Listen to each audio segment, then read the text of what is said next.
ఆరాధిస్తాడంట, స్తుతిస్తాడంట, మరి చాలా అద్భుతంగా పాటలు పాడతాడంట. కానీ అతనికి మధ్యమత్తులో దయ్యం వచ్చి పడతా ఉంది. చాలా బాగా ఆరాధిస్తాడు, స్తుతిస్తాడు, మరి కీర్తనలు కూడా బ్రహ్మాండంగా పాడతాడు. కానీ ఇతనికి దయ్యం పట్టడం ఏంటి అని ఒకసారి రాత్రి అంతా ఆయన గురించి ప్రార్థన చేశాడు.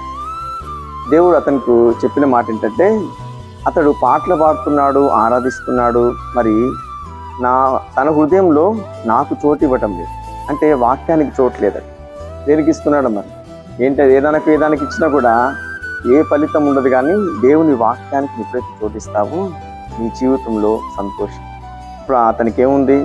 వాక్యానికి తన హృదయంలో చోటు ఇవ్వనందున అదంటా ఉంది. ప్రార్థన చేస్తూ ఉంటే అతడు నాకు చోటు ఇచ్చాడు కాబట్టి నేను కూర్చున్నాను.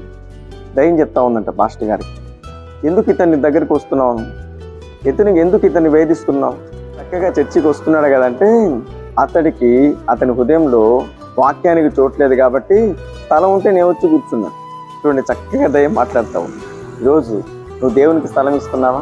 ఇక్కడ అంటున్నాడు, స్థలం ఇవ్వండి. ఎవరికి? మీరు నాకు స్థలం ఇస్తే, నాకు చోటిస్తే నేను వస్తాను కాబట్టి ఆ ఇండ్లు వెలిగించబడుతుంది, ఆ హృదయం వెలిగించబడుతుంది, ఆ ఇల్లు బాగుపడుతుంది, కట్టబడుతుంది. ఆ ఇల్లంతా సుఖ సౌఖ్యములతో నేను నడిపిస్తాను.